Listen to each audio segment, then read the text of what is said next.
ఏడేడు జన్మాల బంధాలతో ఈనాడు నీ ఏడు పండించనా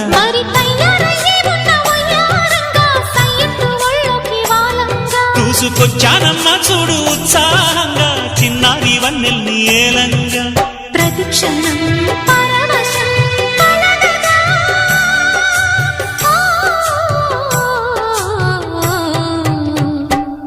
మనసా పలకవే మధుమాసపు కోయిలవై